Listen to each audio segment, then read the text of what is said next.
ఈరోజు మేము ఈ Medigadda barrage visit inspection program పెట్టుకున్నాం.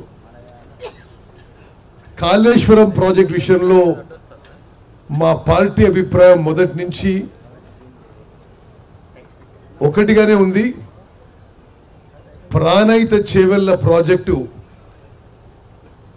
ఆనాడు కాంగ్రెస్ ముఖ్యమంత్రి రాజశేఖర రెడ్డి గారు శంకుస్థాపన చేసినప్పటిది. మీకు ఒకసారి ఆ అంకెలు కూడా చెప్తాను. 38,000 కోట్లతో 16,40,000 ఎకరాల కొత్త ఆయకట్టు ఇవ్వడానికి ప్రాణహిత చేవెళ్ల ఒప్పుకోవడం జరిగింది. కట్టాలని ఆ ప్రభుత్వం నిర్ణయం తీసుకోవడం జరిగింది. మరి కాలువలు తోవడం జరిగింది.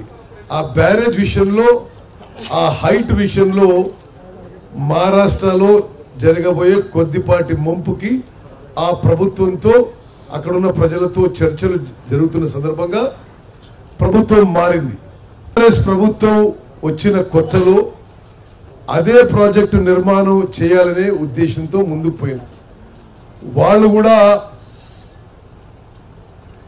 ఈ ఏ హైట్ కట్టాలి, ఎంత సబ్మర్జెన్స్ అవుతుంది, మరి 1000 ఎకరాల, 2000 ఎకరాల, 3000 ఎకరాల, దానికి కంపెన్సేషన్ ఎట్లు ఇవ్వాలి, అక్కడ కొంత వాళ్ళు వ్యతిరేకించినా దానికి ఏ విధంగా సంజాయించాలనేది ముందు చర్చలు జరిగినాయి. అనుకోకుండా అకస్మాత్తుగా ఆ ప్లాన్ మొత్తం మార్చేసి మరి ఆ లొకేషన్ ప్రాజెక్ట్ కూడా మార్చేసి మేడిగడ్డ దగ్గర మరి ప్రాజెక్టు యొక్క లొకేషన్ మార్చేయడం జరిగింది. మార్చేసి ఆనాడు ఒక బ్యారేజ్ తుమ్మడిగట్ట దగ్గర అనుకుంటే మరి ఇక్కడ మేడిగడ్డ, సుందారం, సుందిల్లా, అన్నారం 3 బ్యారేజ్లు, లిఫ్ట్లు, మరి పెద్ద ఎత్తున ప్రాజెక్ట్ కాస్ట్ పెరగడం, మరి గత 10 ఏళ్ల పాటు జరిగిన విషయం మీకు అందరికీ తెలుసు. నేను ఒక విషయం గుర్తు చేస్తున్నా. ఆనాడు 38,000 కోట్లకి 16 లక్షల ఎకరాలకి మరి ఆయకట్టు కోసం ఆ ప్రాజెక్టు నిర్మాణం తలపెడితే, ఆ తర్వాత ఈ కాళేశ్వరం ప్రాజెక్ట్ కింద 80,000 కోట్లది, 80,000 కోట్లు సిడబ్ల్యూసి అప్రూవ్డ్ కాస్ట్. దీని కింద అప్పుడు 16 లక్షల ఎకరాల కొత్త ఆయకట్టు ఉంటే ఇక్కడ 18 లక్షల ఎకరాల ఆయకట్టుకి దీనికి అదనంగా కొంత స్టెబిలైజేషన్ ఆఫ్ ఎస్ఆర్ఎస్పి కింద, నిజాం సాగర్ కింద స్టెబిలైజేషన్ ఆయకట్టు కింద ఈ ప్రాజెక్టు నిర్మాణం మొదలు పెట్టాం. ప్రాజెక్టు మొదలు పెట్టినప్పటి కూడా మాకైతే ఈ ప్రాజెక్టు నిర్మాణంపై, ఈ ప్రాజెక్టు వయబిలిటీపై, ఈ ప్రాజెక్ట్ యొక్క నిర్మిస్తున్న తీరుపై ఆనాటి మేము ప్రతిపక్షంలో ఉండి, నేను పార్లమెంట్లో, అసెంబ్లీలో మన మిత్రులందరూ కూడా చాలా సందేహాలు కూడా వ్యక్తం చేయడం జరిగింది. ఆనాడు ఆ ప్రభుత్వం ప్రాజెక్టు గురించి ఏ విధంగా ప్రచారం చేసుకుందో మీ అందరికీ తెలుసు.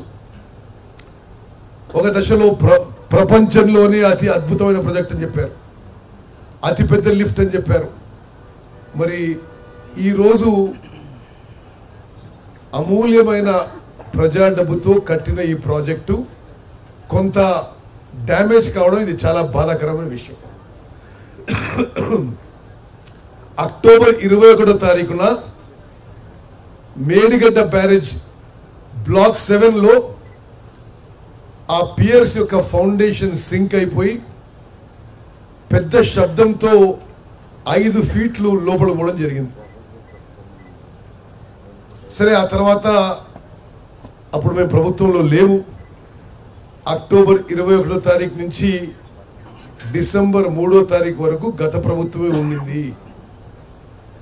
ఆశ్చర్యకరం ఏంటంటే ఆనాటి ముఖ్యమంత్రి, ఇరిగేషన్ మంత్రి అక్టోబర్ 21 నుంచి డిసెంబర్ 3వ తారీఖు వరకు అసలు ఈ విషయం మీద నోరు మెదపలేదు. అంటే ఎంత 10 + 30 40 45 డేస్ పాటు ఇంత మేజర్ ఇన్సిడెంట్ 10 ఏళ్ల పాటు ప్రపంచంలోనే అద్భుతమైన కాళేశ్వరం ప్రాజెక్ట్ కడుతున్నా అని చెప్పిన పెద్ద మనిషి ఇంత మేజర్ డ్యామేజ్ జరిగితే దాన్ని విజిట్ చేయడం కానీ రివ్యూ చేయడం కానీ దాని మీద ఒక స్పష్టమైన స్టేట్మెంట్ ఇవ్వకపోవడం ఇది దురదృష్టకరం.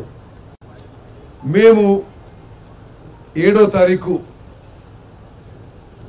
అంటే ఒక 10 రోజుల క్రితం మేము బాధ్యతలు తీసుకొని ఇది చాలా సీరియస్ ఇష్యూ అనే విషయం పరిగణించుకొని మన గౌరవ ముఖ్యమంత్రి గారు మొత్తం విషయంపై జ్యుడిషియల్ ఎంక్వైరీ వేస్తారని చెప్పి శాసన మండలిలో ప్రకటించిన విషయం మీ అందరికీ తెలుసు. అది అతి త్వరలో వేయబోతున్నాం. మరి ఫీల్డ్లో విషయాన్ని ఒకసారి పరిశీలించి మన ఇంజనీర్లని అదేవిధంగా నిర్మించిన ఏజెన్సీలని సైట్ మీద ఒకసారి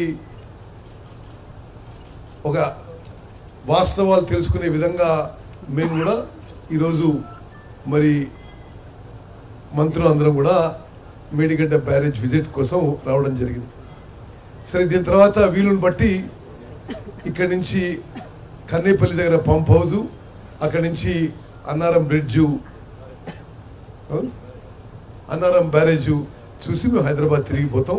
నిజంగా నేను మీడియా మిత్రులకి మనస్ఫూర్తిగా మీరు ఇంత దూరం నుంచి వచ్చి ఈ విషయాన్ని కవరేజ్ ఇవ్వడం మరి మనస్ఫూర్తిగా మీకు ధన్యవాదాలు తెలియజేస్తున్నాను. ఇప్పుడు ఈ మేడిగడ్డ బ్యారేజ్ విషయంలో సరే నిపుణులు వారి యొక్క అభిప్రాయం తెలియజేస్తారు. ఆ తర్వాత సరే మేము ఈరోజు కొంత వాస్తవాలని పరిశీలన చేయడానికి ఈ విజిట్, ఇక్కడి నుంచి తిరిగిపోయిన తర్వాత ముఖ్యమంత్రి గారితో సమావేశమై తుది నిర్ణయం కూడా ప్రకటిస్తామని చెప్పి నేను మనవి చేస్తూ 2-3 విషయాలు చెప్పాలి మీకు. అంటే ఇప్పుడు ఈ అంకెలు చూస్తుంటే కొంత ఆశ్చర్యపోవాల్సిన అవసరం ఉంది. సిడబ్ల్యూసి అప్రూవ్ చేసిన కాస్ట్ 80,000 కోట్లు.